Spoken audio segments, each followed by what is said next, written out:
Beleza. Bom, quando a gente começa a fazer a disciplina de anestesiologia e discutindo, né, como é que funciona uma anestesia geral, a gente fala daqueles 4 pilares, né? Analgesia, hipnose, né, amnésia e relaxamento muscular.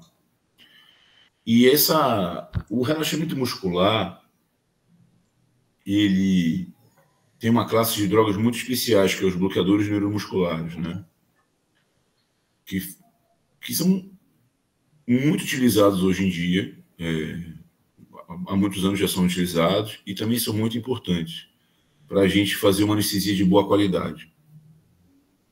Porque, às vezes, como eu já expliquei para vocês, o reflexo que o paciente possa ter, ele não precisa de cognição, ele não precisa de consciência para fazê-lo, né? O reflexo medular, ele não precisa ter a anuência do córtex para funcionar. Então, o bloqueador neuromuscular é uma classe especial de drogas que você poderia até bloquear esses reflexos com outras drogas, mas seriam altas doses de hipnótico, altas doses de opioide que poderiam ocasionar eventos adversos. Então, o bloqueador neuromuscular consegue te proporcionar um relaxamento do tônus muscular para uma cirurgia correr de uma maneira tranquila e te permite você reduzir a carga total de anestésico, também prevenindo efeitos colaterais. Então, e para vocês na emergência, o bloqueador neuromuscular ele tem um papel fundamental, que no manejo da via aérea existem já grandes revisões sistemáticas, revisões Cochrane, com meta-análise, mostrando claramente que o relaxamento muscular deixa a intubação orotraqueal muito mais fácil.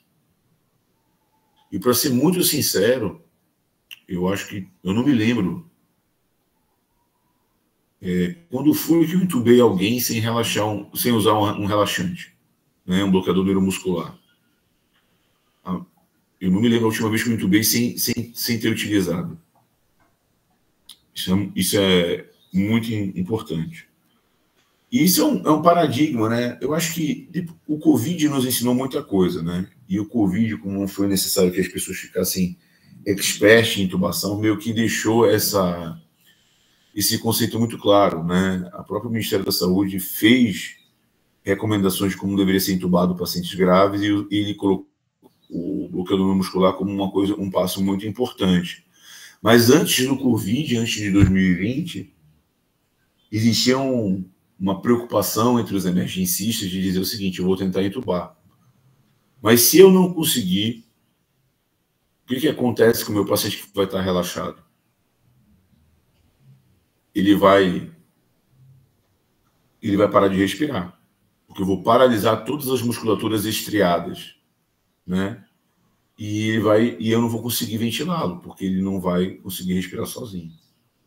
E aí eles ficavam rodando dentro dessa mesma perspectiva de sedar pouco, não relaxar o paciente, e isso deixava aquela via aérea cada vez mais difícil. Então, a gente precisa, não deixa de ser uma ignorância, a gente tem que transpor essa ignorância para atingir as melhores práticas e ter os melhores desfechos possíveis, né?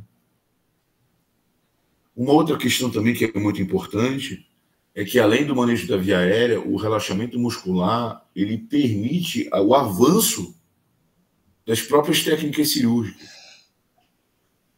Eu não sei o quanto de vocês têm de vivência de cirurgia geral, mas muitas vezes o cirurgião reclama: Gabriel, eu não estou conseguindo fechar porque o paciente está respirando, ou o padrão respiratório dele está me atrapalhando, o tônus muscular dele está me atrapalhando. Justamente porque o paciente vai contraindo, lembrando sempre que a cirurgia não deixa de ser um trauma.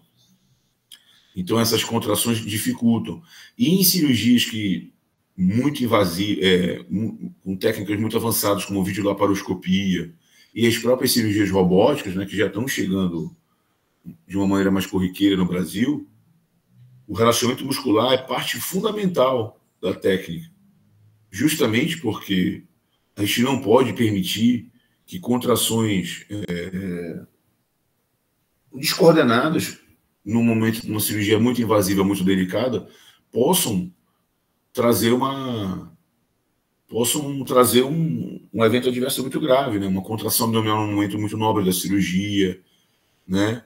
Ou às vezes uma contração pode piorar o que a gente fala de teto cirúrgico. Por quê? Porque o paciente está sendo operado com técnica videolaparoscópica. Quanto mais relaxado, maior o campo visual do cirurgião para fazer sua cirurgia com segurança.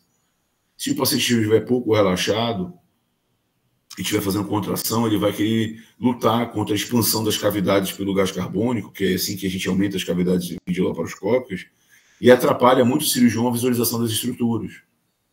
E aí pode também atrapalhar o desfecho desse paciente. Olha só aqui, ó. Uma técnica de cirurgia robótica com 2 cirurgiões em campo, com 2 decks separados. Olha o trambolho, né, do DOC das peças robóticas. Fica um auxiliar cirúrgico em campos, né, observando, às vezes fazendo câmera, não sei exatamente. Eu fiz só alguns casos de robótica na vida, e nesse caso não tinha essa pessoa, mas tem alguém aqui em campo. Os 2 cirurgiões aqui, e aqui deve ser algum terceiro cirurgião, ou quem sabe um instrutor, acompanhando todo o processo cirúrgico. Agora, detalhe, né? Olha só como é interessante para vocês verem uma questão de ergonomia, como é importante. Aonde é que está o anestesista aqui, né? Então, isso é um dado interessante, que se o paciente não estiver bem acomodado na mesa e ele não estiver muito bem relaxado e acontece algum evento adverso, até o anestesista conseguir chegar aqui na cabeceira desse paciente, apesar, e isso a gente tem que pensar na configuração ergonômica da sala, propriamente dita, olha como isso também pode me atrasar. Então, a questão da relaxamento muscular, ele também chega a ser uma questão de segurança do paciente, para que nada saia do script, entendeu? E como é que funciona, né, esse relaxamento muscular, né? Como é que se dá essa fisiologia da musculatura muscular? O que a gente sabe, por exemplo, é que o cérebro e os neurônios, eles têm um estímulo elétrico, né? A gente já falou sobre aula de anestésicos locais, bloqueios periféricos e tal, e bloqueios de neuroeixo. Existe essa despolarização das células desde o córtex até medula e nervos periféricos, são impulsos elétricos, né? Normalmente em células que têm bainha de mielina, aumentando a velocidade do pulso saltatório, da despolarização do neurônio. E a gente sabe que já a transmissão da contração muscular, ela não é um efeito elétrico, ele é um efeito químico. E a placa motor, ou junção neuromuscular, o que vocês quiserem chamar, né, é justamente essa transformação do impulso elétrico para um impulso químico. Tá bom? Então, olha só que interessante. Os nervos, neurônio motor, atingindo as fibras musculares, miofibrilas, né? Os capilares, a fibra muscular, o terminal pré-sináptico, né? Que é o neurônio, com as suas vesículas sinápticas, que vão estar ricas de quê? Da grande substância que faz essa comunicação entre a junção neuromuscular, que chama acetilcolina, e aqui os receptores da membrana pós-sináptica já da fibra muscular, e mitocôndrias aqui, né? Então, olha só. Como é que acontece, então, esse impulso elétrico? Né? Esse impulso elétrico, ele caminha, acerta esses receptores, né? Que são os receptores de cálcio, que vai liberar uma grande quantidade de cálcio nos terminais neurológicos, que vão estar várias vesículas cheias de moléculas de acetilcolina. Vejam bem.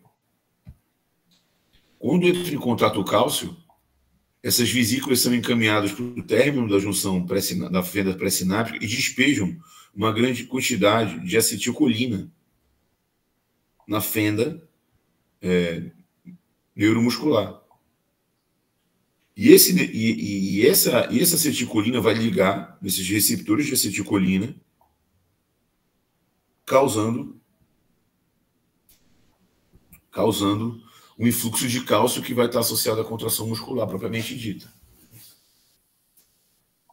Agora, imagine a complexidade disso para movimentos finos, né? Neuromusculares, né? Então, é um sistema muito complexo. E aí, o que acontece? Liberou essas acetilcolinas. E como é que a gente faz para controlar a transmissão para não ser uma contração muscular totalmente descontrolada? A meia-vida da acetilcolina nessa fenda é ultra curta, através da acetilcolinesterase, que é uma enzima que vai degradar a acetilcolina. A acetilcolina degradada vai resultar em acetilcoenzima A e colina. E como o corpo tende a tentar pegar a maior eficiência possível, né, do ponto de vista energético e do ponto de vista neuroquímico, essas duas substâncias que são resultantes da degradação da acetilcolina, elas são recaptadas para dentro da fenda pré-sináptica para serem remanejadas, vamos dizer assim, recicladas e remanejadas nas vesículas, aguardando um próximo estímulo, né?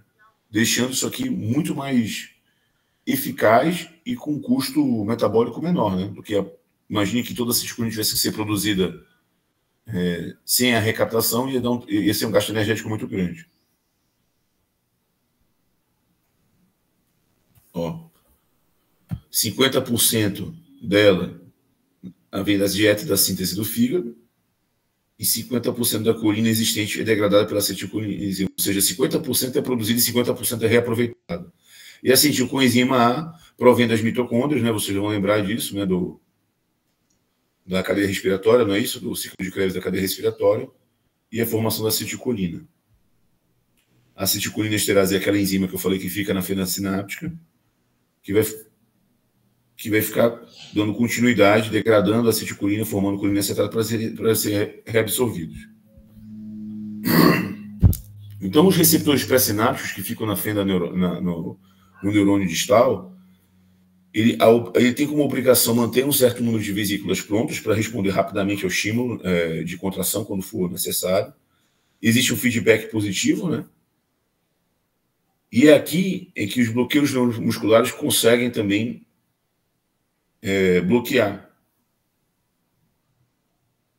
E existe o conceito de fadiga, como eu já falo, explicar sobre isso daqui. Então, como é que é a formação de um receptor colinérgico juncional, né? Que é o receptor que vai se conectar com a acetilcolina, isso já na fenda pós-sináptica. Olha só, a acetilcolina aqui, ó. Então, que interessante nessa figura, né? Mostra que o receptor é formado por várias subunidades, mas são dois receptores alfa, um beta, um gama e um delta, mas a acetilcolina só se liga nessa subunidade alfa. E para esse receptor ser acionado, ele não precisa de uma acetilcolina só, ele precisa de duas acetilcolinas que vão se ligar nos receptores alfa. Aí esse receptor colinérgico vai se abrir para a entrada de cálcio e para a contração muscular. Percebam que o corpo também, de uma maneira muito inteligente, não deixa que seja só um único acetilcolina para ativar essa fenda. Ele precisa esse receptor precisa de duas moléculas, justamente para uma maneira de filtrar, né? Para que não hajam despolarizações musculares que não sejam programadas de uma maneira muito assertiva, né? Ou seja, ele bota uma condição maior para a abertura desses receptores. Então, nós temos vários tipos de bloqueadores neuromusculares, entre as drogas que vocês já ouviram falar. A primeira classificação é sobre a capacidade que ela tem de despolarizar a fenda neuromuscular e as que não despolarizam. As que despolarizam, a gente chama de succinilcolina, que vocês já devem ter ouvido falar na aula de abordagem de via aérea. Gente, vocês estão me acompanhando? Sim, doutor. Tá claro o que eu estou explicando? Tá sim. Beleza. Então, nós temos duas classificações, a despolarizante e a adespolarizante. A succinilcolina faz parte das despolarizantes. Alguém já viu a gente usar succinilcolina em alguém? Um dos efeitos colaterais da succinilcolina é a milfasciculação, ou seja, o paciente começa a milfascicular. Justamente porque o efeito que ela faz é despolarizar de maneira toda desorganizada, causando a fadiga e fazendo um relaxamento dessa musculatura. Então, existe a classificação despolarizante e adespolarizante, e existe uma classificação em relação ao seu tempo e duração. Tá bom? A succinilcolina, ela é classificada como uma ultra curta. Ela age em menos de 1 minuto e ela dura menos de 8 minutos. Então, ela é muito interessante para esses procedimentos rápidos que a gente precisa de manejo de via aérea e tudo que a gente vai falar um pouquinho mais na frente. E a grande maioria dos relaxantes musculares que a gente tem hoje na literatura são de tempo intermediário, como o caso do rocurônio. Ou seja, em doses habituais ele precisa de 4 a 5 minutos para fazer efeito. Na verdade, 3 minutos. E tem uma duração menor que 50 minutos. A gente vai falar um pouquinho melhor sobre isso. Então, a succinilcolina, ela é a única fármaco que faz parte da classificação de bloqueadores neuromusculares despolarizantes. E olha que interessante. A succinilcolina nada mais é do que 2 moléculas de acetilcolina ligadas uma com a outra. Então, a pessoa que desenvolveu a succinilcolina foi brilhante, porque sabia que aquele receptor era muito específico com a molécula de acetilcolina.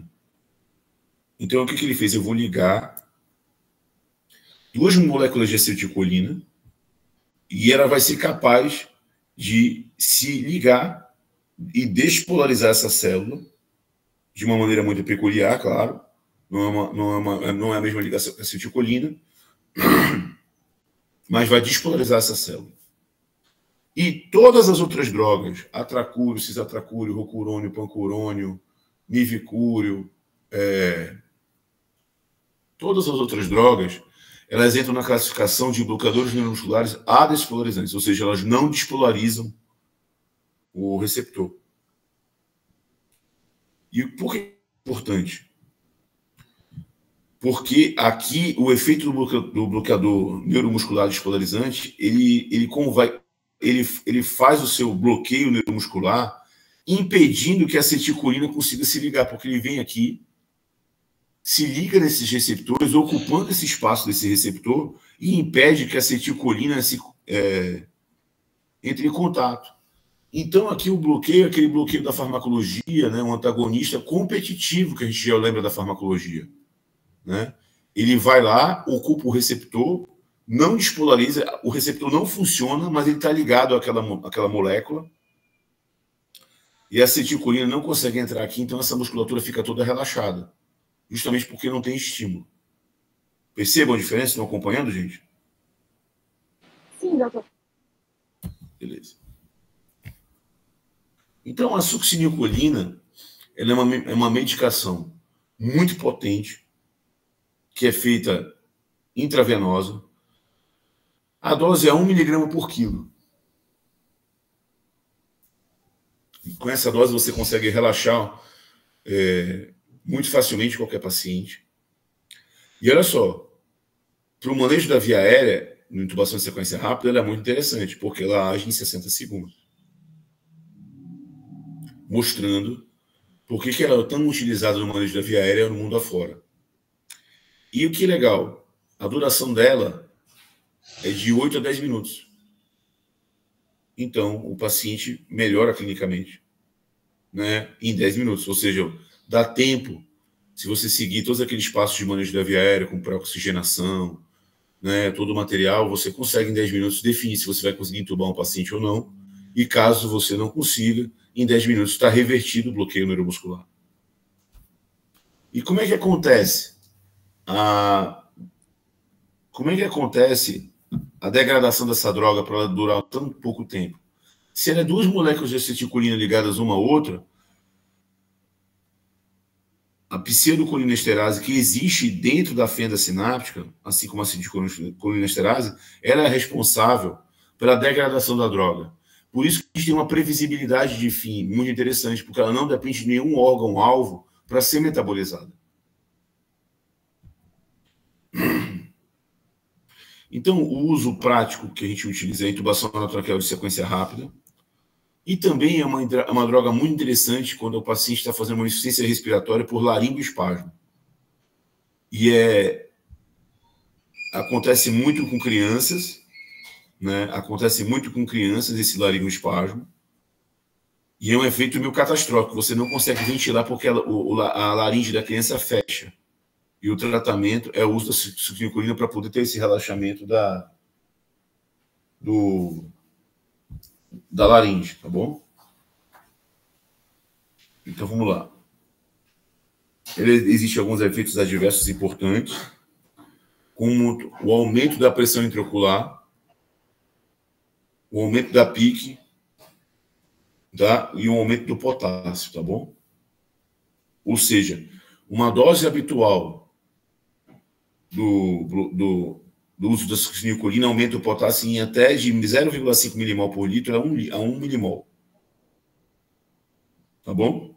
Mas em pacientes específicos, e aí que vem o pulo do gato para a gente saber qual é a contraindicação absoluta desses pacientes, é que pacientes grandes queimados, paralisias e distrofias musculares,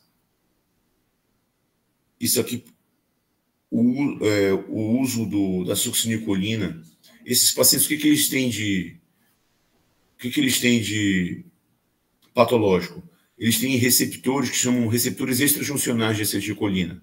Então, quando eu faço isso, uma grande quantidade de potássio sai da célula do intracelular, que é a maior concentração de potássio que fica no meio intracelular, e esse potássio vai para 10 milimol por litro, causando uma arritmia cardiovascular e pode causar uma parada, uma TV.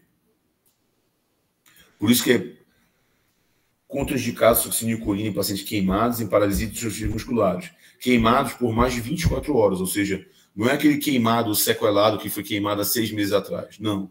É aquele paciente que foi queimado, está tratando a queimadura, né? E está com mais de 24 horas de evolução do evento da queimadura. Ele já começa a proliferar esses receptores extrajuncionais, colocando em risco o uso da succinilcolina específica nesses casos. E um outro caso, um outro efeito deletério da succinilcolina, que vocês devem imaginar, que vocês já ouviram falar daquele caso que nós tivemos recentemente, não foi desencadeado por essa medicação, mas é a hipertermia maligna. Né? Ele é um agente desencadeante da hipertermia maligna. No caso da criança, daquela moça, que infelizmente aconteceu aquele evento adverso gravíssimo, foi pelo uso do sevoflurano, tá bom? Mas percebam que não é uma droga que tem seus riscos, né? Que é aquele quadro metabólico, taquicardia, taquipneia, hipertermia de até 44 graus, aumenta o consumo de oxigênio, aumenta a produção de gás carbônico, e aí a gente vai ver um aumento absurdo da capnografia no monitor. Então o capnógrafo também é importante para detectar a presença de hipertermia maligna, causando arritmias cardíacas, contraturas musculares excessivas de rigidez muscular, uma acidose lática, uma mioglobinuria e insuficiência renal, tá bom? Então é um evento muito, muito grave. Vocês entenderam a succinilcolina, gente? Sim, professor. Beleza. Professor, Diga. o senhor pode, por favor, só repetir rapidamente o mecanismo? Eu não entendi direito. Se ligam 2 moléculas de acetilcolina em cada pontinha do receptor. Eu só não entendi direito essa parte aí do mecanismo, se o senhor puder repetir novamente. O que acontece? Essa medicação succinilcolina, numa busca de tentativa de... Como é que... Assim, é porque tem um pouco da história da medicina aqui. Como é que os relaxantes musculares entraram em voga, né? Como é que alguém descobriu que a gente precisaria, que poderia utilizar essa droga? Como é que foi o evento disso? Por exemplo, a cocaína, ela foi descoberta através das folhas da coca, né? Que é uma coisa que tem na América do Sul e tudo, e foi desenvolvido, e foi visto que os indígenas usavam isso para deixar a boca dormente, por isso depois foi descoberto os efeitos da droga, as questões de efeitos no sistema nervoso central. Os relaxantes musculares foram descobertos pelos índios como curare, para ser utilizado na caça de animais e também em disputas entre tribos diferentes. Então, o cara jogava uma flecha molhando com essa toxina dessa folha, dessa planta, um extrato de folhas, e o paciente morria de insuficiência respiratória. Né? O paciente não, o índio, né? A vítima morria de insuficiência respiratória por ter incapacidade de contração muscular. Quando isso foi visto, foi aprendido isso com os indígenas e foi descoberto essa classe de medicações. E aí foi trazido para dentro do tratamento hospitalar. Então, uma das tentativas de você criar uma molécula que fosse reproduzir isso foi, então, alguém teve a ideia de pegar 2 moléculas de acetilcolina e ligar uma à outra. Tá bom? E fazer uma ligação de alta afinidade com esses receptores. Por que é isso? Porque a ligação da acetilcolina com esses receptores dura milissegundos. Tá bom? Ela é muito rápida. Então, a succinilcolina, dessa maneira aqui, com 2 moléculas de acetilcolina, ela faz uma ligação que dura minutos. E essa abertura causa a entrada fazendo a entrada do sódio aqui dentro do intracelular e liberação desse potássio, porque esse receptor vai estar aberto. Por isso que a succinilcolina sempre vai aumentar em 0,5 a 1 mEq de potássio, porque ela vai deixar esse receptor aberto por mais tempo e vai causar fadiga muscular, entendeu? Um relaxamento da musculatura. Estão acompanhando? Está claro? Um pouco mais claro? Sim, professor, está ótimo. Muito obrigada. Então, essa ligação, que dura minutos, de até 10 minutos, como a gente estava falando agora há pouco, deixa essa musculatura toda em fadiga e fica com o tônus muscular totalmente diminuído. Até a liberação, a degradação da succinilcolina pelas pseudoacetilcolinesterase que estão na fenda, e aí ela vai degradar essa molécula e esse receptor vai fechar e vai vai voltar para o estado basal, que é fechado, né? Inativo. Então, isso é importante a gente entender.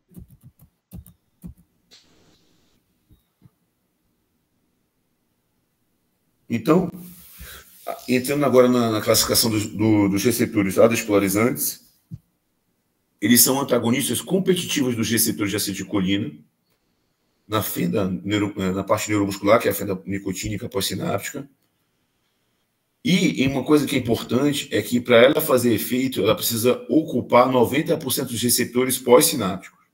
Ou seja, é uma medicação, para ter seu efeito máximo, de bloquear a fenda muscular completamente, eu preciso de alta concentração dessas drogas dentro da fenda sináptica.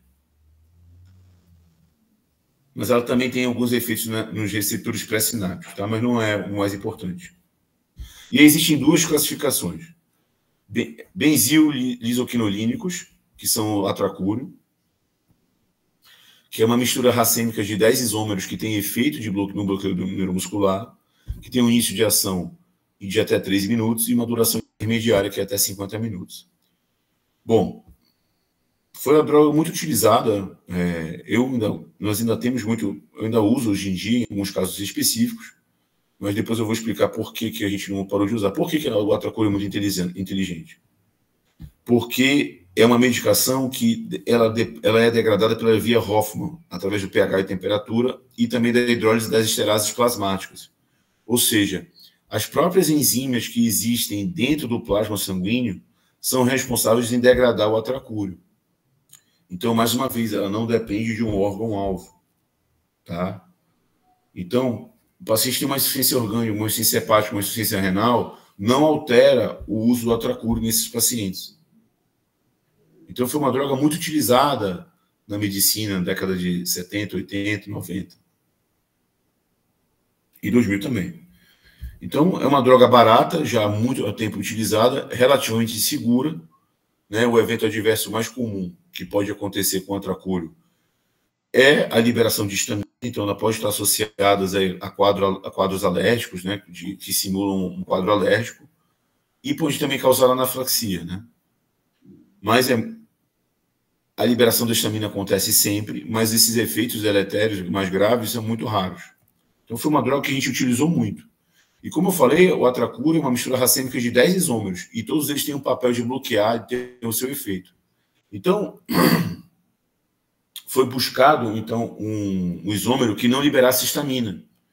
Porque, por exemplo, um paciente que tem asma ou broncoespasmo de repetição é uma contraindicação ao uso do atracúrio, porque ele pode desencadear um broncoespasmo, um evento respiratório nesse paciente que já é suscetível a esses eventos adversos. Então, e aí o que acontece? Então, existe um isômero dentro desses 10 isômeros que existem dentro do atracúrio, que é mais potente, só que ele demora um pouco mais para fazer efeito, que é o cisatracúrio, e não libera histamina. Tá bom? Então, reduz os efeitos respiratórios. Então, a gente também tem muito cisatracúrio por aí. Eu pessoalmente, não gosto do cisatracúrio, eu não uso mais. Eu usei muito pouco, e eu prefiro até usar o atracúrio, porque o atracúrio tem uma previsibilidade de duração muito maior, tá bom? E faz um bloqueio muscular mais intenso, e eu consigo usar menos dose e ter uma meia-vida mais previsível do que o cisatracúrio. O cisatracúrio eu reclamava quando eu tive que usar, principalmente na pandemia, porque estava faltando, muitas medicações estavam faltando pelo alto consumo mundial. A gente teve esse desabastecimento dos bloqueadores neuromusculares por causa dos pacientes entubados no Covid.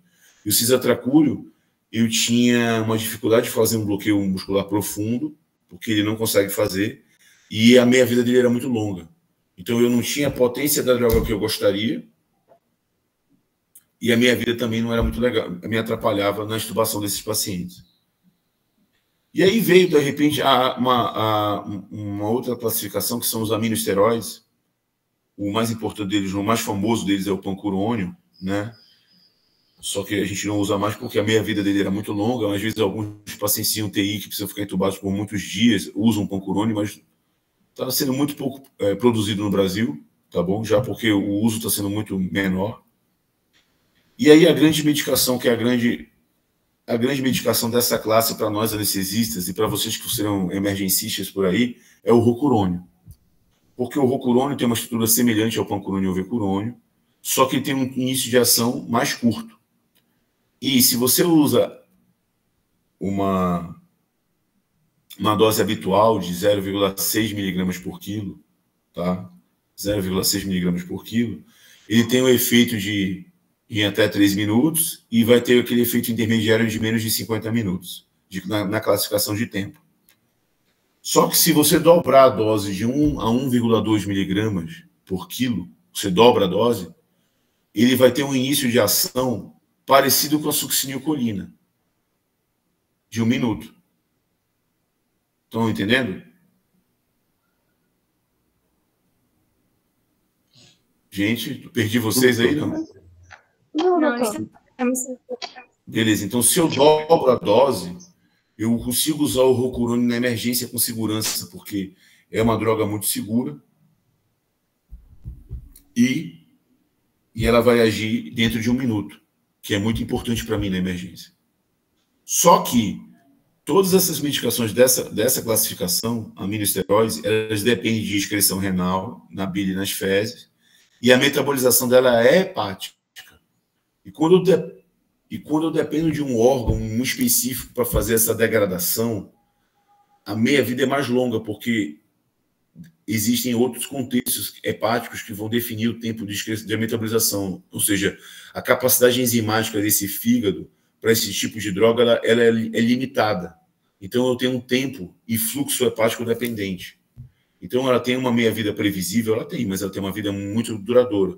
E por muitos anos, a gente não utilizava o rocurônio com medo, porque justamente por aquele pensamento, se eu usar um relaxante muscular e eu não conseguir entubar, o meu paciente só vai conseguir ter contração muscular novamente depois de 50 minutos. Então, ela veio para substituir a succinilcolina, como a succinilcolina tem efeitos adversos muito graves, todo o laboratório farmacêutico, os pesquisadores queriam arranjar um substituto para a succinilcolina que não causasse hipertermia maligna, que não causasse hipercalemia, que pudesse ser utilizado nesses pacientes com doenças neuromusculares e por aí vai.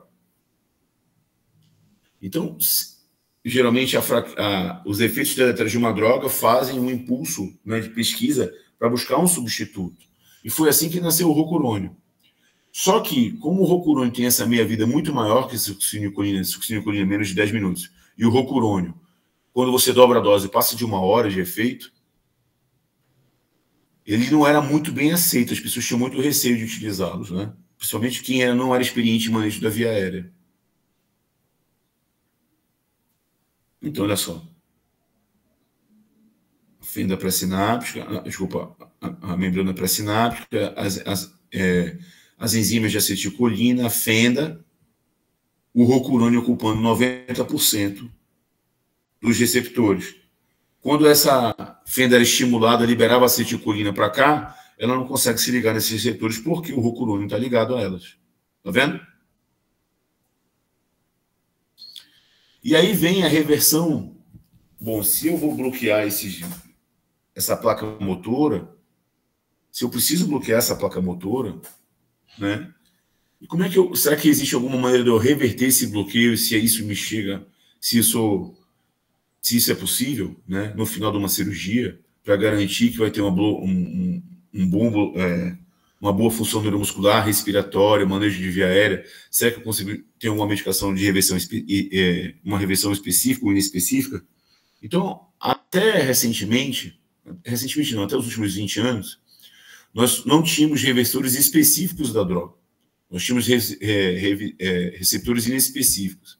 Então, por exemplo, como a acetilcolina é degradada pela acetilcolinesterase, nós conseguimos desenvolver uma droga que inibia a acetilcolinesterase, diminuindo a degradação da acetilcolina e aumentando o pool de moléculas de acetilcolina dentro da placa neuromuscular, retornando a contração neuromuscular como fisiologicamente. Então, a gente usa essas medicações que revertem a ação da acetilcolinesterase, bloqueiam ela, para aumentar a presença de acetilcolina na fenda. Né? Então, seu efeito direto nos receptores nicotínicos pós-juncionais pelo aumento da acetilcolina, que é a neostigmina, tá bom? Existe a peridostigmina, fisiostigmina no mundo existe, mas no Brasil só a neostigmina existe. Então, lembrando dessa figurinha aqui, colina, acetilcolina, degradada pela acetilcolinesterase, olha só, eu venho aqui e bloqueio a acetilcolinesterase, diminuindo a degradação. Se eu diminuo a degradação, eu aumento a presença da acetilcolina. E qual é o problema disso? Ela tem efeitos, né, sistêmicos, né, de bradicardia. Então, a gente associa a atropina, que é uma medicação antimuscarínica. Por isso que ele faz aquela associação atropina e neostigmina, que a gente pode mostrar para vocês na aula prática. E a reversão? E aí tudo mudou em 2002, eu acho, se eu não me engano, com o Sugamadex. Porque é a primeira vez que tem um receptor específico para bloqueio neuromuscular. O que ele faz? Olha que interessante. Eu joguei o rocurônio. Ele está ocupando os meus receptores, as duas submoléculas alfa do receptor neuromuscular. A acetilcolina não consegue entrar, né, em contato, porque está sendo ocupado por essa medicação. E o Sugamadex, que é essa medicação específica, ela vem e engloba a molécula de acetilcolina, deixando, a molécula de rocurônio, e inativando a molécula do rocurônio de se ligar nos receptores de acetilcolina.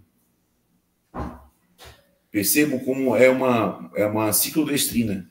E esse desenho é muito importante porque, quimicamente, ela parece uma rosquinha mesmo. Ela vem lá e se acopla ao bloqueador neuromuscular, revertendo o seu bloqueio.